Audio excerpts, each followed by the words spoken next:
this. I'm just like, even in my head, I'm like, oh. And I just can't hide it. Yeah, there you go. Right?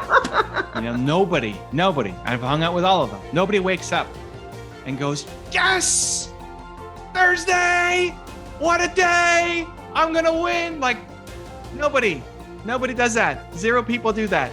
The difference between the people who you look up to or the people who've been on the stages that you go to and the difference is they have habits, routines, environment that demand excellence from them. Hello and welcome to the Real Success Show. I'm your host, Candice Mama. You know it, fam. If you are returning, welcome back. And if this is your first time, it is an honor and a privilege to have you. Regardless of which side you fall on the fence, guys, be sure that you are liking, sharing, and subscribing so more people can find us. Today is an extraordinary day because I get to speak to the YouTube sensation that is Evan Carmicheal. He has written numerous books. His videos have hit the millions and millions and millions of views that some of us strive for. So today I want to speak to Evan about how do we become YouTube sensations? How did he get to where he is? And just, get to know Evan a little bit more. So without further ado, here's the phenomenal Evan Carmicheal. Hello, Evan Carmicheal, and welcome to the Real Success Show. Thanks for having me, Candice. Good to be here. Oh my gosh, I love your energy. I think as soon as you bounced onto the screen, I got so energized. I love it. Evan, I want to actually start there. Like, how do you describe yourself to people when you are in an elevator and people are like, what do you do? What do you say? I don't talk to people in the elevator. No, I mean, I'm an introvert. It doesn't come off in settings like this, but I'm an introvert. I dread having to talk to strangers. I don't talk to people in the elevator. I don't talk to the people in the airplane next to me. I suck at small talk. I hate it so much. And I honestly think it should be hard to describe what you do. I think for anybody watching this, you're an entrepreneur, you want to be an entrepreneur, it should be difficult. If you can just sum it up and say, well, I'm an accountant. Well, even if you do accounting, you're so much more, you should be so much more than an accountant. And so I don't know, I struggle with it a lot. It depends on the environment I'm in. And I think that's good. I think you should struggle with how you introduce yourself. Yeah, I think that's great because, I think the one thing that I loved about when I found you on YouTube, because that's one of the things that have made you so incredible, is you take this huge form content from people from across the world, really great thinkers, and you put it in these like small chunks where it's like a top 10 list. And you allow us to consume the information in an easier way. And you also give us a list. So it's like, even if you're missing the message, like there's a list that says, Oprah says, take risks. So what allowed you to go into that space? Like, what was your thought pattern when you started YouTube and you started creating those videos? So I needed it for myself. I want to believe more in myself. And I want to be around Oprah and Elon Musk and Steve Jobs and, all these people that some I can't meet, Steve Jobs is on my wall, behind me. I'm never going to meet him. And others, I don't know Oprah yet. I can't DM her or text her yet and say, hey, Oprah, what's up? What's for lunch? But I want to be around these people. So how do we do it? And so I'm a visual learner. I learn better when I can see it in front of me as opposed to just listening to it or reading it. And I thought, I want to be around this content, and I would watch it. The problem was a lot of times, if you're watching an Elon Musk interview, for example, a lot of the stuff he says just isn't relevant to where I'm at right now. If he's talking about Tesla or his share price, or a lot of the stuff just doesn't fit for me. And a lot of the questions that people ask him, reporters, just aren't interesting for me as an entrepreneur. So in an hour-long interview, maybe there's, 7 minutes of like, wow, that's crazy. So my thought was, I wish somebody just took all of those wow moments and strung them together so I didn't have to watch 5 hours of video. And I think like a lot of entrepreneurs, that becomes a secret. It's like the things that you say, I wish this existed. Okay, go make it, scratch your own itch. I made it for myself.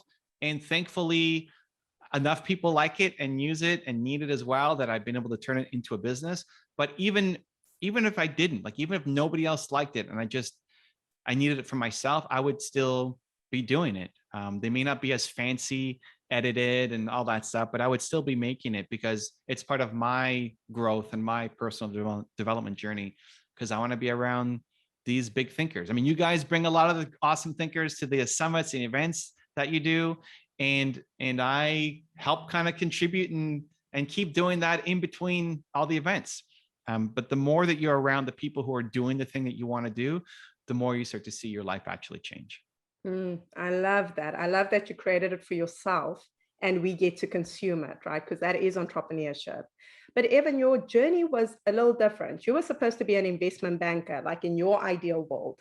Evan Carmicheal was set to become an investment banker. How did the trajectory change? How did you end up here?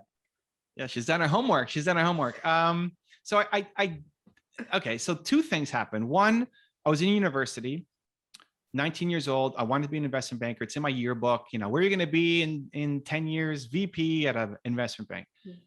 And I had an opportunity to either be an investment banker and get the dream job that all my friends wanted. And one of the companies kind of flew me to New York and put me in the Waldorf Astoria, which is, you know, super fancy hotel, and wined and dined and all this stuff, and 6-figure salary out of university, you know, when I'm 19 years old, or starting a business, joining a company, owning 30% of this company and get $300 a month and just see what happens.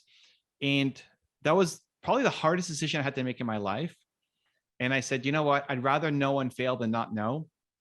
I told myself, so I was 19 then. I said, when I'm 40, when I'm an old man at 40, and I'm 41 now, but when I'm 40 and life is over, you know, so you're an old man, you're basically falling apart and everything's over. You're going to regret not having done this. So I said, you know, I'd rather know and fail than not know. And so I said, okay, I'm going to do this. I said, I can always go get an investment banking job next year. So I gave myself a year to do this business. I can always get a job in a year. It may not be the same job, may not be as much pay, may not be as much travel, may not be, you know, as prestigious, but I could get another job. I didn't know if I'd be able to get this business opportunity again in a year. And this is also 20 years ago. Entrepreneurship, you kind of had to be crazy to be an entrepreneur 20 years ago. And so I went in on the business and struggled a lot, but never ended up going back. When I sold my company, then I joined a venture capital company because I was always curious about how do we raise capital. We never had to raise capital. We got acquired before we needed to raise capital. So I was very curious about it and joined the venture capital company to learn how do you raise capital and how do businesses work. And that taught me a lot. But I realized I don't want to be in that field. It was a great education, but I want to help entrepreneurs. I think ultimately your purpose comes from your pain. For anybody who's struggling with like, what do I do next? What's my purpose? How do I find my passion? Your purpose comes from your pain. Whatever you struggled the most with as a human is the thing that you want to help other people through. There are millions of people right now who currently are who you used to be. And they need your help and they need your guidance and they need your wisdom. And so because I struggled so much as an entrepreneur in my first business, that's become my purpose, is to help all the 19-year-old Evans out there who are struggling, who don't know how to get started, who don't believe in themselves, who want to quit, and to give them a little bit more encouragement and belief. Oh, that is beautiful. Your purpose comes from your pain. And I believe that completely. I think it's brilliant. And you were speaking about, you know, giving young people belief, or giving any entrepreneur really belief in themselves. And that is one of your big words. And you wrote a book about, you know, the big word, like all of us should have one word that defines our life. And your big word is believe. Why did you choose believe? I don't know that I chose it as much as it chose me. I think, I don't know at what age it comes, but my first book was called Your One Word. And that's basically figuring out what is your most important core value. If you have to think about it, what do you believe is the most important core value you have as a human? And I think we all have one. And when you figure that out, it allows you to have a lot more direction and clarity for the rest of your life. So some of the exercises that I guide people through to figure it out were, what did you love about your parents? You know, I have my parents behind me on my wall here. It's me when I'm 8 or 9 years old, and my parents above me here. And they would always tell me that I'm Evan Chris Carmichael. I can do anything I believe that I can. They would always remind me of that. My favorite movie of all time. So I asked people, what's your favorite movie? Mine is Seabiscuit. And it wasn't that popular movie, but it's about this horse that is super small and a owner that is bankrupt and a jockey that's too big. And based off a true story, they somehow win all these races. It's like the ultimate believe story. Who was your favorite teacher growing up and why? And as you keep going through these questions, you start to see a similar pattern. It's like, well, what did I love about these people that made me feel better about myself? What is that key characteristic or that trait or that value? And what that allows you to do is now have a life with more intention going forward. So I want to create more belief in the world. It's always my intent. In this interview, I want to try to spread more belief. I may not accomplish it. It may not happen. Maybe I suck, but it's always it's the intention and the goal showing up. For the people who I bring on my team, I want them to believe that we're on this mission and try to spread more belief out in the universe. And people love that. And those people will love working on my team. And some people, if they think that that's stupid or corny, awesome. Like, go work somewhere else. It's just not going to be, you might have the talents and the skill set, but if the values don't line up, it's not going to be a good fit. So if you examine all the things that made you come alive and the people who you love hanging out with, there is a consistent theme. And when you can get that awareness, then it allows you to design a better life going forward. So mine is believe. Other people's have different words. And I think it's one of the most important exercises you can ever do as a human. And why did you choose one word? Because I know like a lot of people would say like have a motto you live by or have like, different things, but I've never heard of one word before. Because otherwise you don't remember it. So core values is not a new topic. How many companies have a core value? Or the list of core values, right? You look at the biggest companies, Fortune 500 companies, whatever, they all have their list of 14 core values sitting there on their website and in their annual reports. Ask anybody in the company, what are the company's 14 core values? I bet you the CEO couldn't name them. So if people in the company can't even name them, how are you living them? The whole point of this is to live it. So you're not going to remember the 14 things, so then you're not living it. So having one just makes it a lot easier. Now, if you have to do two, great. I mean, it's better than zero and it's better than, having a list of 14. But the point is, if you have one that you can just remember, it's meant to be your guiding light. It's meant to be whenever I'm struggling with a decision, whenever I feel like I don't belong, whenever I feel small, I'm not worthy, I can't do this, all those, voices of doubt and insecurity, I need more belief. And that makes the path easier. So it's like, what if I believed in myself, what would I do? And asking that question puts me on the path that I should be taking, instead of asking 14 different questions that I can't remember. That makes so much sense. And as you were running through how people find their core word, you were speaking about, the great things about your parents and the movies, but what if someone doesn't come from a great family, or they weren't surrounded by a good neighborhood, or, is that also possible to do that exercise even within that circumstance? For sure. I mean, even if in my book, Your One Word, I looked at 2 different NBA All-Stars. So to get to the NBA for professional basketball is already, you're great. But then to be all-star, like you're the best of the best. And one of them said, I'm here because of my dad. He showed me how to be a man, and I want to be exactly like him. And I learned so many lessons from him. The other one, also an NBA All-Star, said, I'm here because of my dad, because he showed me exactly what not to do. And so whether you loved your parents or whether you hate your parents and think they're the worst humans of all time, hopefully that's not the case, but that may be the case for some people. They gave you either something to look forward to or a model for what not to do. And if it's the opposite, if it was really cruel and, a lot of times the best entrepreneurs and the most caring, kind people come from the most cruel upbringings. because they want to create a world where that doesn't exist anymore, right? Your purpose comes from your pain. Maybe the pain was dealing with your parents, and you want to create a world that nobody has to deal with what you went through. So they gave you a map either way. They gave you a map towards something positive or away from something negative. Perspective. It's all about perspective. And you were saying, even now when you are going through a decision and you feel insecure, then you choose, you remember that you have to believe. Do you still get insecure? I mean, so many of us can look at you and think, oh my God, like what does Evan Carmicheal have to be insecure about? So do you still face like those feelings of insecurity or unworthiness that so many of us deal with? Yeah, all the time. Like, I think that's a human thing. I think if there's nothing in your life, whether you're Evan Carmicheal or Candice or whoever, if there's nothing in your life that you're insecure about, I think you hate your life. Because when you're insecure about something, it means that there's an opportunity of growth. If there's nothing in your calendar that scares you, what does that mean? That means you're just doing the same thing over and over and over and over and over again. You're photocopying the same day over and over and over again. You're photocopying your life, and you won't like your life because humans want growth, but growth requires discomfort.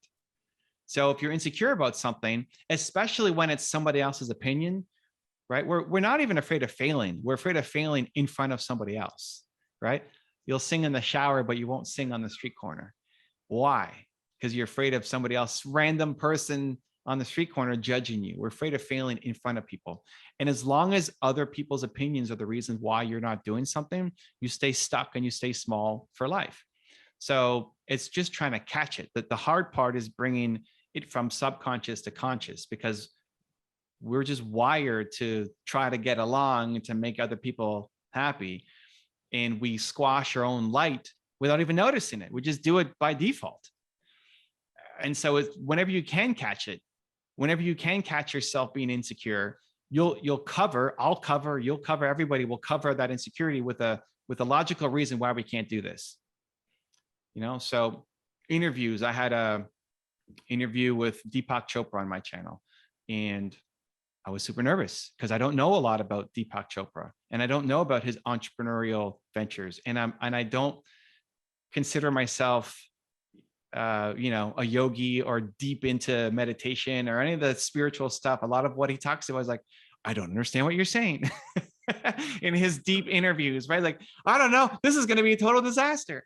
So what am I really afraid of? I'm afraid of disappointing him. I'm afraid of looking stupid in front of him. I'm afraid of posting an interview that then people say, man, that Carmicheal, what a dummy with these stupid questions. That's kind of the thought in my mind. But it's training yourself to catch it and then say, that's not a good enough reason. Because the only thing worse than going through and having a bad interview is doing no interview, right? Is telling yourself, I'm not good enough to do that, so I'm not going to do it. You come up with some reason. Oh, I'm sick. Oh, I'm not ready. Oh, my microphone's not working. Can we reschedule at some point? But really, it's just the fear inside you, that insecurity talking. So I get insecure all the time. I think it's good. I think it drives you towards your great life. And when I can catch it, that's when belief comes in. That's when your most important core value comes in. Because what you do is you check yourself to say, is this to serve others? Like, is this a selfish thing that I'm doing, or is this going to help somebody? Like, if you're nervous to do your next interview, well, what's the intention? Is the intention positive? Yes, I hope, right? Like, yes, if Candice is doing it, then the intention is positive. So then you have to do it because it's something bigger than just you. Where if the intention is just selfish, like I'm trying to get something from it, okay, then maybe that's some good awareness to not do that thing. But usually when you can default to service and think, hey, this is going to benefit somebody else some way, it gives you the extra courage and extra strength to do it, because now it's not just about you, it's about a greater community and contribution. Oh, that's great. And it's like, doing it for others also takes you out of that central role that I think when we're afraid of humiliation, we are the center of that, piece. And I think when we look at the collective vision, I think that's a great exercise. And so many people right now are going through this obviously very crazy time in the world. And they're thinking to themselves, I want to start this thing, Evan, and I don't even know where to start. Like, I don't, I've got my word, I know what my word is, and I want to do this, but I've been so disappointed and I'm so, just like at the bottom. Where do I start? Like, what would you say to someone like that? Well, first off, there's no perfect start. The best thing to do is you just have to start. You just create. Like, you will never figure it out. This is how I lost a $40 million deal when I was 20, because I was trying to be perfect. I was trying to have it all figured out before I started, and I lost a huge deal. The way through is to start creating. So if you're going to start an interview show, Candice is going to do an interview show. Great. Candice is already good on camera. She's already done all these amazing things. And still, you're probably thinking, well, what questions do I ask? And do I research what questions Joe Rogan asks or Tim Ferriss asks, or some of my favorite? What are some good, maybe you can Google, what are good questions to ask on an interview? And you're looking at other sources for inspiration, which is great, but you won't know until you actually start doing it. And I'm sure whatever episode number this is, it's already evolved from the first episode. Because as you get into it, you develop your own style, you develop your own flow, your line of questioning, even the gear and everything else, you start to figure it out. And so the most important thing is that you're doing something today to take some kind of action, not researching, not planning, not strategizing, not talking, but you're creating something, you're birthing something. And then paired with that is expect it to suck. Expect your first thing to suck. Well, I don't know why we expect to be great out of the gate. People say, I want to get started on YouTube. Great. They make a first video. Oh my God, I sucked. Great. It doesn't mean you sucked as a human. It just means you don't have the skills yet. Why do you think you're going to get the skills on day one? I think a challenge is we look at other people and we don't necessarily expect to be as good as them, but we expect not to suck as badly as we do. Right? When you think about YouTube or interviews, like I could see myself doing that. Maybe I'm no Oprah yet, but I could be pretty good. And then you go make your first one. It's like, wow, I didn't realize it'd be that bad. I can't even watch it back. It took me 350 videos public before I could watch one of my own videos back and not be embarrassed by it. Like, I couldn't watch my own content back. I was too embarrassed by watching myself and finding all the little nitpicky things of what I did wrong. But the key is I kept making it, right? Like 350 videos. I think most people watching, listening could get there a lot faster than me. It doesn't have to take that long for you to go off and do it. But you should expect to suck at the beginning. When you first ride a bike, you fall off. When you first get on skis, you fall down. When you first learn French, you can't string a sentence together. Like, you're going to suck. It's okay. That's actually a good sign. I think if you decide that you're going to make a YouTube video and you're great from the first take, then I think you actually suck, because you should have started 3 years ago. So the momentum is the only thing missing for most people. And the fear of the first version not being perfect is what holds people back. So just one, get started. Doesn't matter there is no perfect start. It's just creating something. And two, then expect it to suck. And then the next day it sucks just a little bit less. And it's in that constant creation that you'll end up birthing something amazing. Oh, I love that. I absolutely love it. I can't believe it took 350 episodes for you to watch it back. That's amazing. Wow. So when did you start? Like, when you started your YouTube journey, you said you were creating content that you wanted to watch, that you needed. So when did you start thinking, hey, a lot more people are going to want this and I can actually make this a career? When did you really start looking at YouTube seriously, I'd say? I got to think back. It's been 12 years or something on YouTube. My first 5 years, I got something like 7,000 subscribers. It was definitely less than 10,000 in 5 years of making content. So I by no means like popped and just was an instant success story. At the beginning, and even now, I made it for the people who were watching. So I remember every comment that came on my videos was a big deal, because most of my videos got no comments. So if one person left a comment, like, oh my gosh, Candice left a comment. I love her. She's amazing. Like, I'm going to keep going. And I think too often we make videos or we create and we want more, obviously, but we lose track of who we have. We're focused on who we don't have instead of who we do have.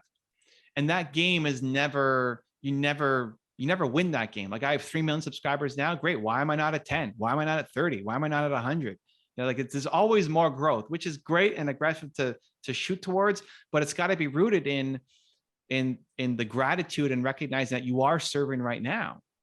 That if 18 people watched your video, maybe for one of those 18 people, that was a life-changing video. We assume that feeling like we are irrelevant and what we do doesn't matter, but 18 people saw your post. Maybe for somebody that was a life-changing moment for them. If you had to do a speech at a YMCA or library or something and 18 people showed up, you'd be nervous to go and talk to those 18 people and hope that you deliver a good message. But for whatever reason, when it's online, we feel like it doesn't matter because it wasn't 1,800 people. Well, assume that you're doing good work. So at the beginning, that was very much the mindset, and still is. You know, 3 million. I don't even know what 3 million subscribers means. I look at the comments and see that it's having an impact, and that's why I do what I do. But to your question of how did I know it was something? When I made my first top 10 video, it was on Kanye West. It's part of the reason why he's on my wall here behind me. It was a one-off video that I made to educate my friend. You know, so there was one of my friends named Mark, who's been a friend for, you know, decade plus, and he made this post that was kind of anti-Kanye West. Like, listen, you could there's enough people bashing Kanye. You could learn from him. It doesn't mean to excuse the things that he's done. Great, Taylor Swift, all that. But how about you learn something from him? You know, like he's become a billionaire. He went from producing to rapping to entrepreneurship. He's done a lot of amazing things. He won more Grammy Awards than anybody in history at that age. How about you try to uncover the things that you see Kanye of and learn from him, right? So I made the first top 10 video on my channel on Kanye West just for my friend Mark, because I was so upset at him for not trying to learn from Kanye and bashing him instead. I threw away my day. Like I was doing something else that day. This wasn't part of my calendar. I threw away the day to make that video and then got on with, you know, the rest of my week. And we released it and people loved it. And they said, hey, can you do Jay-Z? Hey, can you do Oprah? Hey, can you do Magic Johnson? Hey, can you do Dame Dash? Hey, just more names kept coming. I was like, huh, okay. Yeah, I could do that. And it got to the point where we had a couple thousand requests on different people to make. I was thinking, okay, I can make that a weekly series. You know, like, okay, we did Kanye this week. Next week we can do somebody, and just became this weekly series. Because I thought, okay, 52 videos a year. There should be 52 people we can do videos on. And then we got 2,000-3,000 requests for videos to make. And then it became a much bigger thing. So that's when it started to feel like, oh, like people care about this. And it also matches something that I love. Like I care about it and they care about it. And I think that's at the core of every successful business, is that matching what do you love with where there's demand. But it all started, you know, because my friend Mark bashed Kanye and I wanted him to get educated on how we can learn from Kanye instead. Oh, that is a great story. And how did you feel? Like, how did you feel when you went online and there were like these comments just streaming in and you knew that what you just did was like a big moment? The number one comment on the video is Mark. And he said, don't worry about what you've heard about Kanye. You can learn from him. So that was the best comment of all time, because I made the video for Mark and he wrote that. And then, you know, I think it still is the number one comment in terms of votes, thumbs ups on that video. I think we all want to have an impact. You know, we all want to feel like what we do matters. We all want to feel like we're going to show up today and it's going to mean something to somebody else in some way. Maybe on a tiny scale, you know, family, but chances are this audience, we want to have a big impact. We want to have a big reach. We want to, you know that our work is meaningful to somebody. So it's always great to have the recognition from somebody to say, hey, what you did today meant something to me. That little moment could be the difference between somebody quitting and not. So getting all those comments meant a lot to me. It's like, oh, hey, this is having an impact. But I also use it as a reminder for people that if there's somebody who is in your community, somebody you follow, this is a YouTuber you follow, somebody on Instagram that you follow, somebody who you love consuming their content, but they're not that big, just let them know. Like take 8 seconds today and just let them know how much their content means to you, because your comment might be the difference between them quitting today and not. I'm lucky now on my channel that we have so many comments that leaving a comment on my channel, I may not even see it. It doesn't really make a huge difference anymore. Not any individual comment, but for someone who's just getting started, has no comments, and you drop them some love, that legit could be the difference between them making more content or saying, I'm just not good at this, I'm going to quit. Oof. And that is so true. And I see it all the time, because it is, I think with YouTube, especially, it's a lot like entertainment where, people expect to reach a certain level of like success or momentum. And if it doesn't happen within a certain time frame, like you saying, it took 5 years that you was on 7,000. And then when did it explode? Like, because I think a lot of people after wouldn't even get to 5 years. They'd be like, oh, this is not working for me. So when did it really jump? I don't know. It feels like, honestly, because it doesn't feel like much has changed, because when you focus on who you're serving instead of who you're not, it doesn't matter as much. So all I focus on is who am I helping, not who am I not seeing. So making it wasn't really, oh, once I hit 100,000 subscribers, or once I hit 1 million subscribers or whatever, then I've made it and then my whole life changes. No, like when you hit 1 million subscribers, most people, they want to hit 2 or 4 or 10 or whatever. It's like, it doesn't matter because it's the next goal. Where for me, it's just always been about who I am serving. So I think that's the path to happiness. It doesn't mean that I'm aggressive. I want growth like everybody. I want speed. I want momentum. Being in gratitude for what you've got and recognizing the community that you have and serving them doesn't mean that you become lazy and apathetic and you stop growing. Like, I am aggressive like everybody who wants to grow quickly. But I think the key to doing that in balance with happiness is just the perspective to say, and what I'm doing is having a huge impact. And by serving the people that I'm serving now more deeply, they'll help take me to the people who I don't know yet.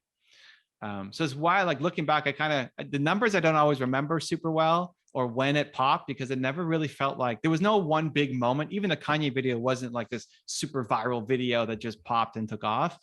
I just enjoy the work, and it hasn't changed that much since I started 12 years ago. I have a team now that's helpful. I don't have to edit. That's great. I don't have to be the cameraman. That's great. But for the most part, I'm still just doing the same thing. And I think that's the key to not burning out. A lot of people ask me, how do you not burn out? I've done over 10,000 videos. How do you not burn out? People are burning out after, 6 months, 2 weeks, a year. How are you not burning out? Well, because I love it, right? Like, I love my work. I look at this interview. It's in my calendar. Is this work? This isn't work for me. This is awesome. Like, I see Candice in my calendar. This is going to be amazing. I don't know what we're doing. This is going to be awesome. I'm excited to go. I'm leaving this interview with more energy than I came in, because of you, because of your vibe and your curiosity and the great questions you're asking.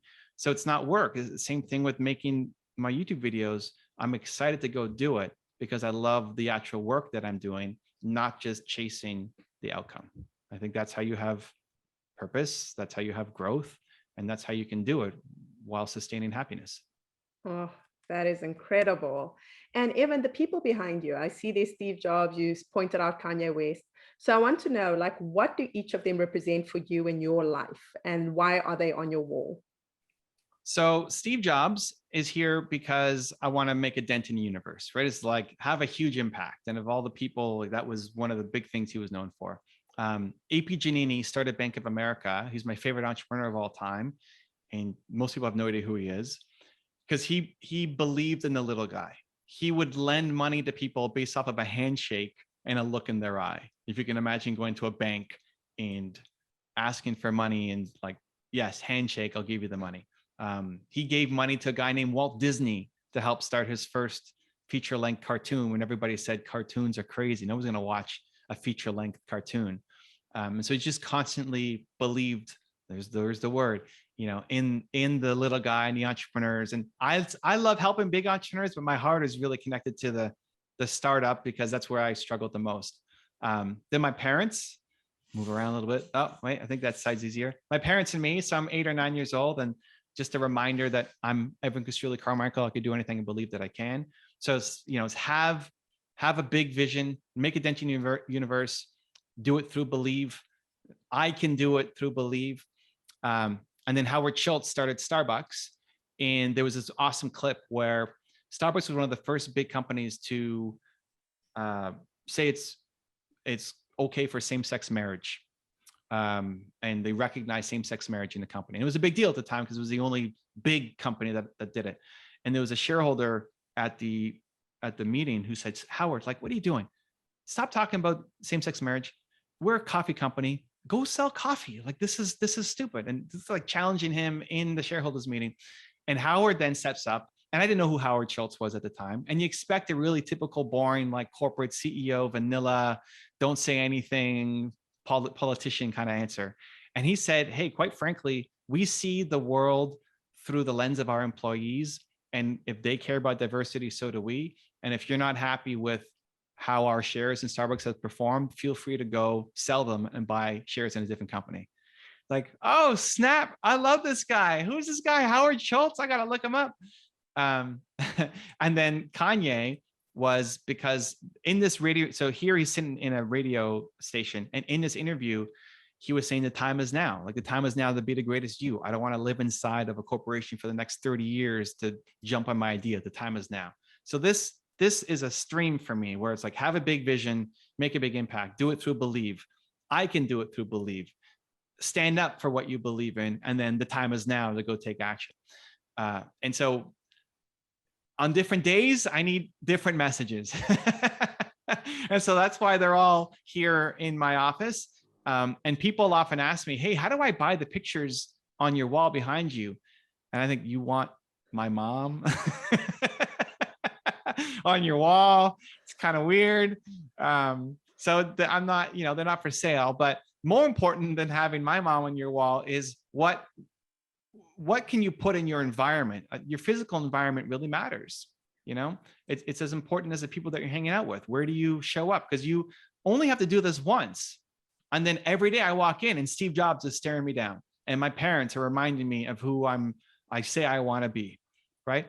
And so when you design your physical environment, and that's also just, I feel like I'm a superhero putting this outfit on, right? I wear my branded clothing every day, not for marketing or strategy, but because it makes me feel like I'm Batman going to work to go save the world, right? I've got my outfit on. I'm jealous of your blue hair. Like, I'd be doing that like crazy too, if I had hair. So like your physical environment and how you show up for yourself, I think really, really makes a difference. And so be intentional about it. It could be your desktop background, whatever's on your cell phone background. When you change that, it's takes one day to do it, but that can impact the rest of your life. Because no matter how motivated you might feel today, you wake up tomorrow and you're starting over. Nobody, I've hung out with all of them. Nobody wakes up and goes, yes, Thursday, what a day. I'm going to win. Like, nobody does that. 0 people do that. The difference between the people who you look up to, or the people who've been on the stages that you go to, and the difference is they have habits, routines, environment that demand excellence from them. I woke up today and I was tired, and I had, lines on my face from the pillow and stuff in my eyes. I don't know what day it is. I don't know what I'm doing today. And then the habits and routines and the environment set me up to have a great day, so that when we start and Candice comes on, it's like, hey, Candice, let's do this. And so I think it's really important that you design your habits, your routine, and your physical environment so that it means something to you.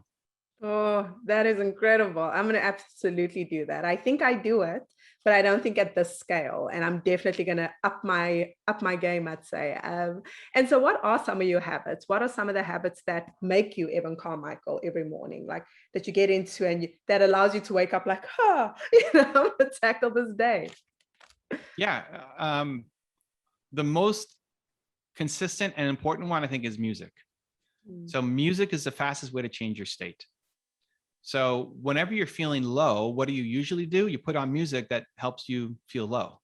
We put on music that matches our current state as opposed to the music that we want to feel like, right? So when you're feeling sad, you often put on sad songs. That's not going to help. It's going to keep you sad, right? Now, there are definitely moments that you need to feel sad and grief, and great, you need that. But for the most part, you want to put on music that makes you move, makes you come alive. I have a Believe playlist that I have on my channel that people can look at if you want to know what music I listen to. But there are some songs that if it came on right now would get you moving. What's one song, Candice, for you? Like if it played right now in the background, you couldn't help, you'd have to move.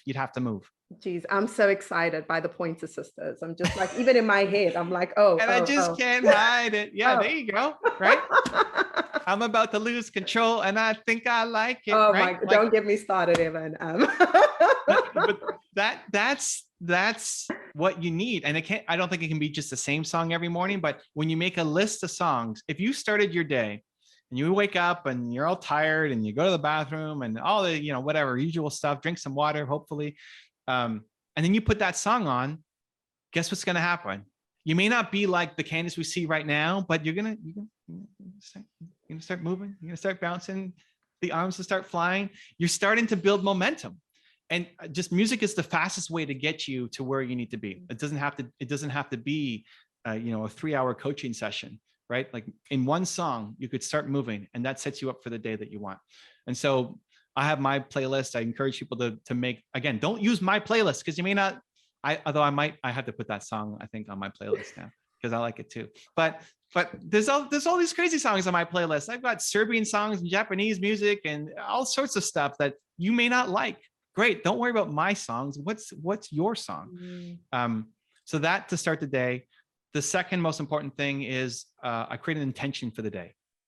So it's easy to wake up like an accident. It's easy to go and fall into other people's agenda for your time, right? You got emails, phone calls, all this stuff bombarding you already. That's other people's agenda for your time. It's other people's emergencies, as opposed to you saying, no, what's my intention for today? Like, how do I want to live today? And spending 5 minutes just to center yourself, I think matters. Oprah Winfrey said, if you don't have 5 minutes in the morning to center yourself, you don't deserve the life of your dreams. Like you take a little bit of time to say, what's my intention today? Because if you've ever felt like you've gotten to the end of the week and you worked like crazy, but you got nothing done, because there was no intention, because you're just responding to other people's emergencies instead of doing what you should be doing. So those two are the most important. There's a bunch of other things that I'll do, but I think the most important thing for people to realize is, what's the point of a morning routine? The point of a morning routine is to feel courageous, bold, and ready for the day. It's a feeling. If you don't have the feeling, then you're doing the wrong morning routine. And more important than taking on Evan Carmichael's routine or Candice's routine or The Rock's routine or whoever is figuring out the routine that works for you. And so how do you know if it works for you? Well, how do you feel at the end of it? Chances are the people watching this video, you're achievers. So you already have a routine. You probably have some kind of morning routine. The challenge with achievers that doesn't allow you to become a high achiever consistently is that you're checking the box of doing the things in the morning routine, but you don't have the feeling. So you could have Pointer Sisters on in the background while you're brushing your teeth and doing a whole bunch of other things, but you never actually feel the song. So it doesn't count, but you can check it off and say, I did it. This is what achievers do. Well, check it off and say, yep, watch that video. Yep. Did that workout. Yep. Check. Okay, great. I still don't feel ready for the day. I still don't feel bold and courageous. I had a woman at one of my events. I asked her, what was the most important part of your morning routine? And she said, prayer. Like, okay, great. So you pray every morning. Every morning you pray. You pull out a rosary and pray every morning. Perfect. How many days have you skipped prayer? It's like almost never. It's consistent. Awesome. Achiever. how many days, let me ask you this, and hopefully you can be honest. How many days do you feel the connection at the end of the prayer versus just, I did the prayer? And she paused. She's like, I don't know, like less than half. So less than half of the time, you're not actually even feeling it. You're just you're saying the words. She said, yes. And so there's nothing wrong with her morning routine. She just doesn't have an intention behind it. So if you get to the end of your routine and you don't feel ready for the day, confident, bold, courageous, ready to take it on, then there's either something missing in your morning routine, or you just didn't do it with intention because you were thinking about something else, or you're brushing your teeth, or you're making coffee, you're trying to multitask and you're never present for the thing. So you check the boxes, but you don't become the high achiever because you don't have the feeling. If you did the thing that made you feel bold, powerful, courageous, consistently every morning, your life is going to be dramatically different than where you are right now today. And that all starts with having a powerful routine that you're doing with intention. I couldn't agree more. You had my heart at music. I was like, okay, I'm going to love this one already. I had your heart at what? I missed that word. You had my heart at music because I was music. like, yep, that's my morning routine. That's a huge difference. Huge. And like, I think for me, when I realized, music and dancing. So I do music and dancing together.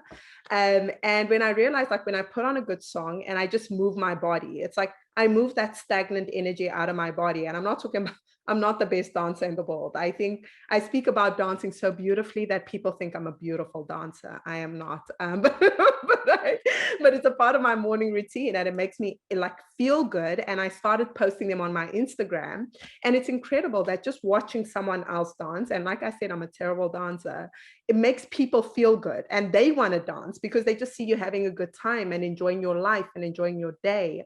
And I think that's what music does, as you said.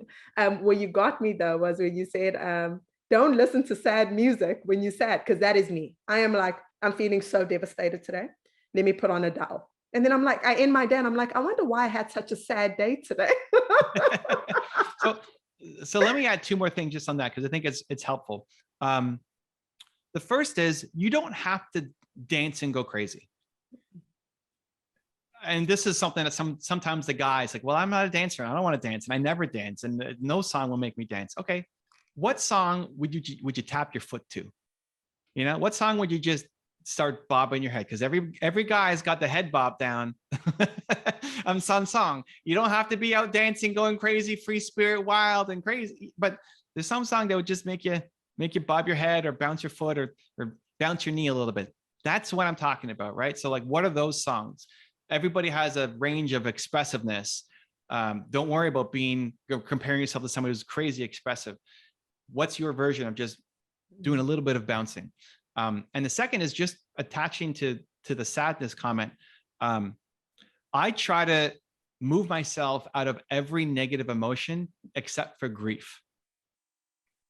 I think grief, you just have to work your way through. I think grief you should feel. I think trying to pretend like it doesn't exist doesn't serve you. It just tears away at you. You have to feel it. If you lose somebody, I've lost people in the past couple of years. My family dog, for people out there might think that's stupid, but that was devastating for me. I think you just have to feel it.